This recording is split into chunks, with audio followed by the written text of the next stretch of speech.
Assalamualaikum warahmatullahi wabarakatuh. Apa kabar semua anak-anak? Semoga kalian dan kita semua selalu dalam keadaan sehat dan bahagia. Anak-anak hebat, selalu jaga protokol kesehatan, protokoler doa. Kita berserah diri kepada Allah. Semoga Allah senantiasa melindungi kita semua dari segala wabah, segala musibah, dan segala fitnah. Semoga Allah bersama kita. Dan sebelum pembelajaran ini dimulai, kita bersama-sama berdoa kepada Allah, yaitu dengan membaca basmalah agar ilmu yang kita dapatkan berkah dan manfaat. Mari kita sama-sama baca basmalah. Bismillahirrahmanirrahim.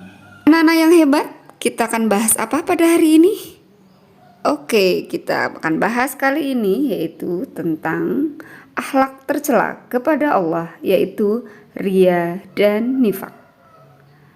Kompetensi dasar yang akan kita capai adalah memahami pengertian, dalil, ciri-ciri, dan dampak negatif sifat riya dan nifak.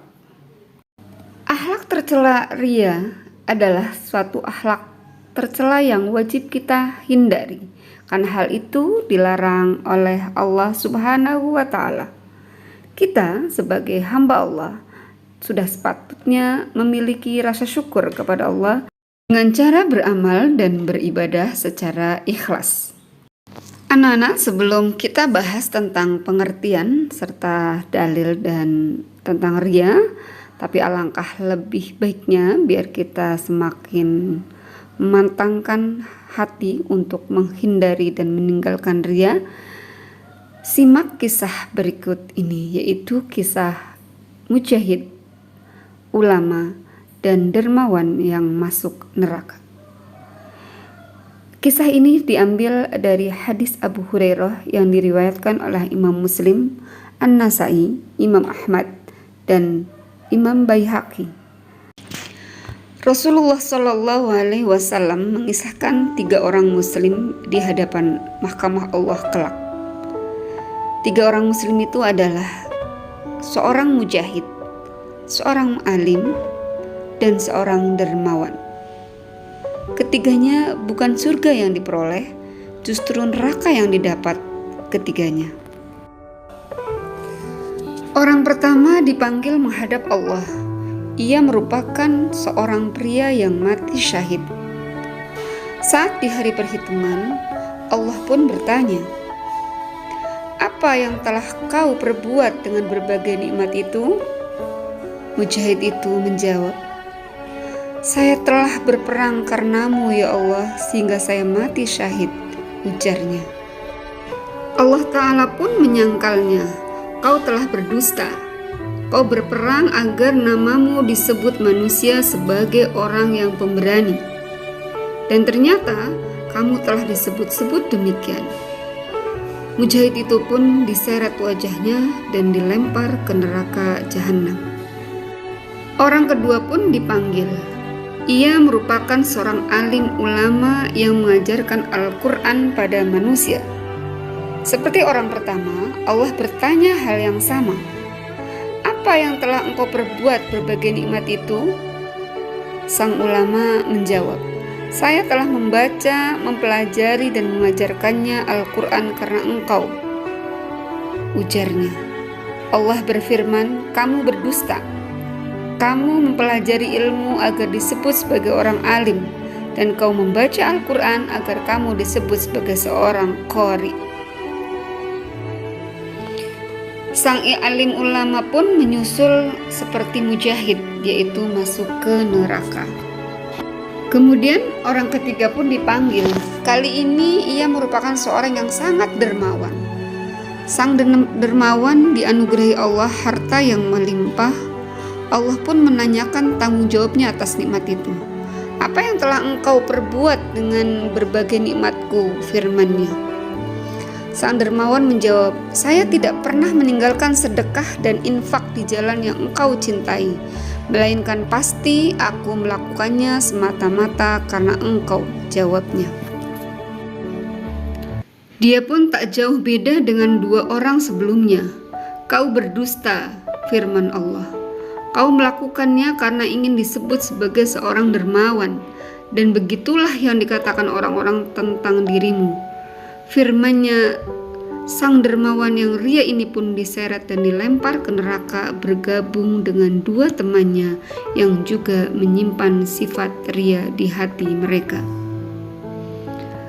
Kisah ketiga mujahid, ulama, dan dermawan tadi adalah orang yang berbuat baik tetapi memiliki hati ria.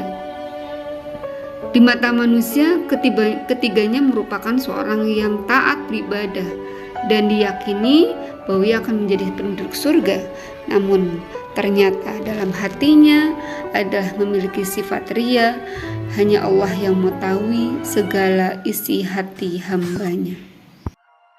Demikianlah tadi adalah gambaran tentang kisah orang yang berbuat ria.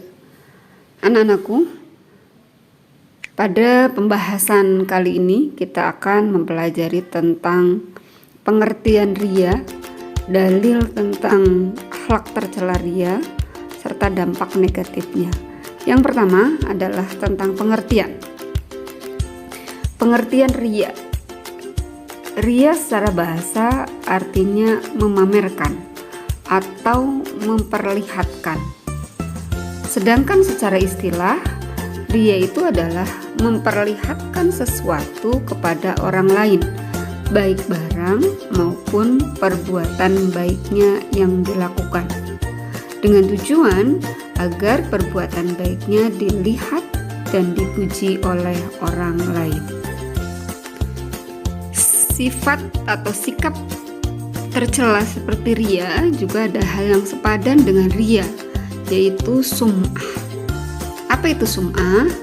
Pengertian sum'ah adalah berbuat kebaikan agar kebaikan itu didengar orang lain dan dipujinya, walaupun kebaikan itu berupa amal ibadah kepada Allah.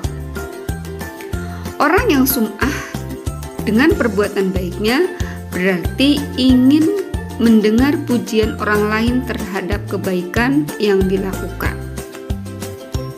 Dengan adanya pujian tersebut, maka orang tersebut menjadi terkenal atau menjadi masyhur nama baiknya, terutama sehingga menjadi sombong, oh saya orang baik, untuk di lingkungan masyarakatnya.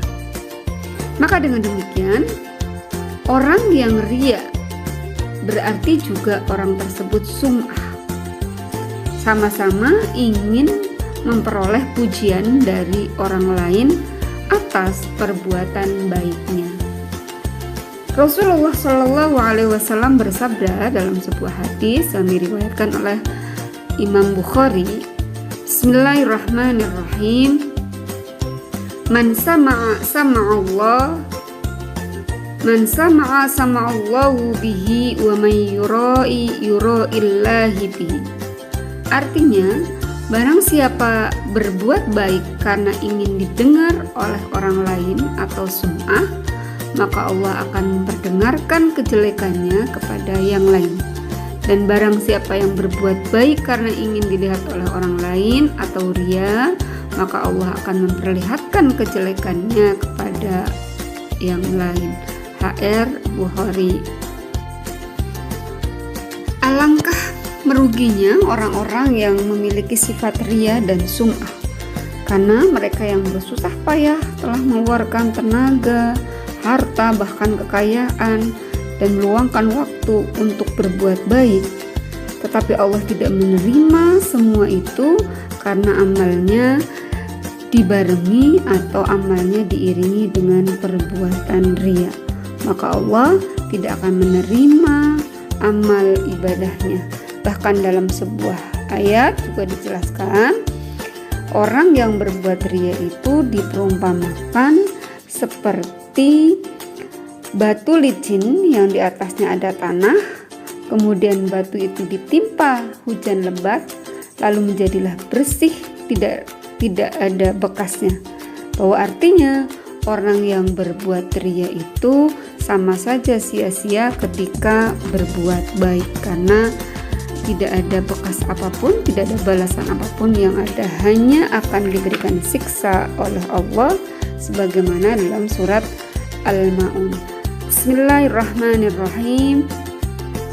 Fawailul lil musallin alladzina hum an salatihim sahun alladzina hum yuraun. Maka kecelakaanlah bagi orang-orang yang sholat, yaitu orang-orang yang lalai dari sholatnya dan orang-orang yang berbuat riya.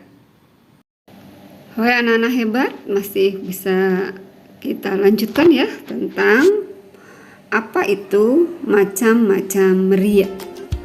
Jadi macam-macam riya itu dibagi menjadi dua.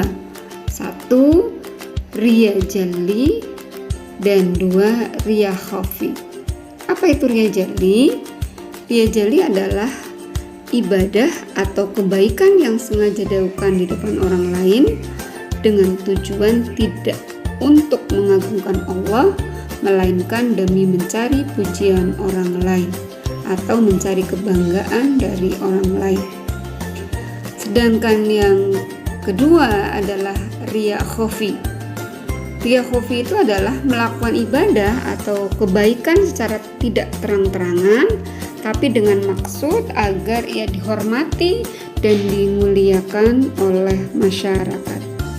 Riya khafi ini adalah merupakan penyakit hati yang sangat halus dan samar, yang ujung-ujungnya sama aja dengan riya jalli, yaitu mengharap pujian dari orang lain.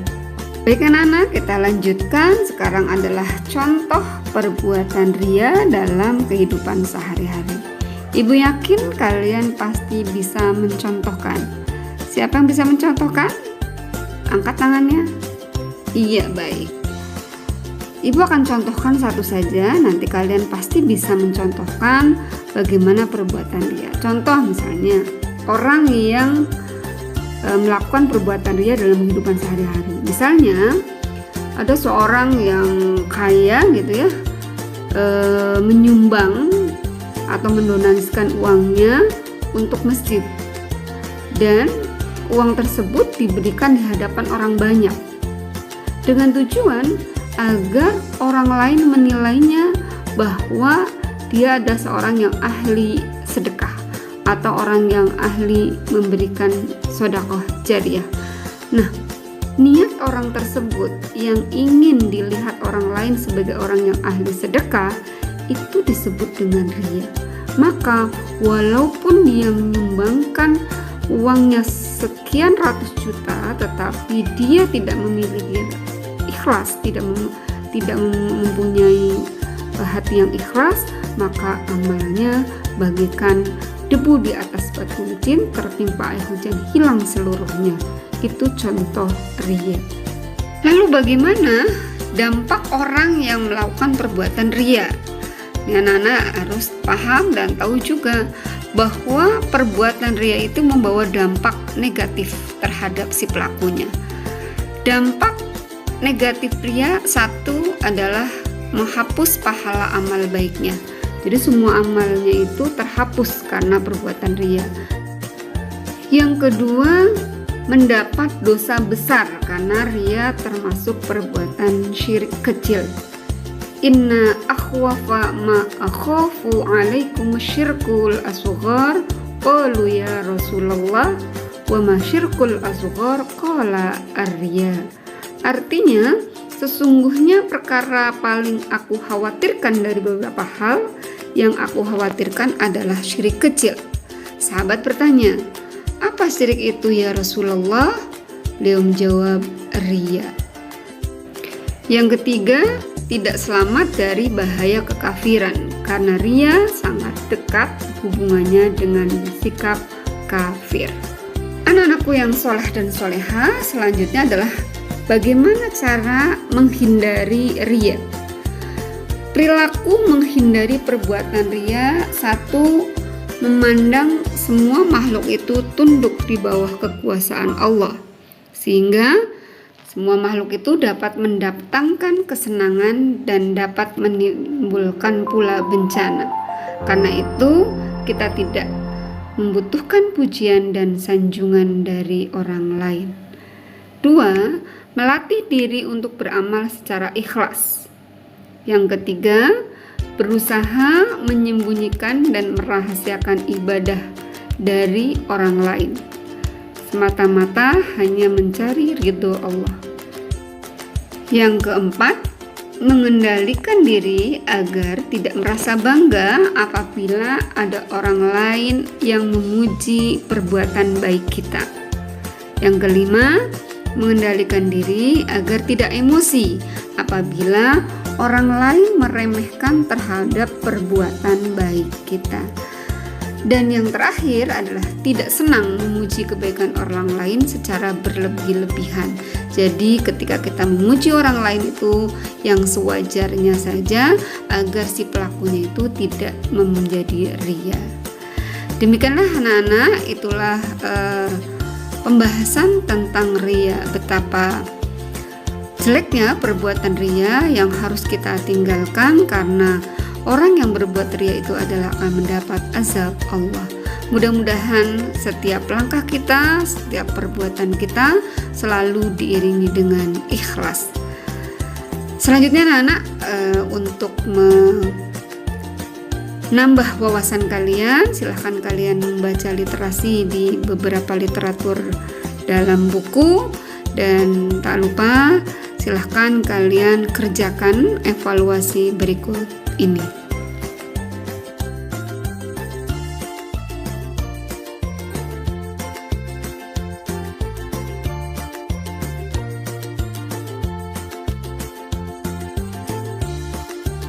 Selamat mengerjakan.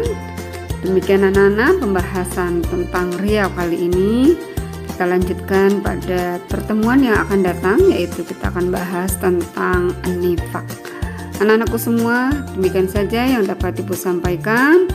Semoga bermanfaat untuk kita semua. Selalu jaga kesehatan, selalu jaga protokoler doa dan protokoler kesehatan. Semoga Allah senantiasa melindungi kita. Demikian saja yang dapat Ibu sampaikan. Terima kasih untuk semuanya. Wassalamualaikum warahmatullahi wabarakatuh.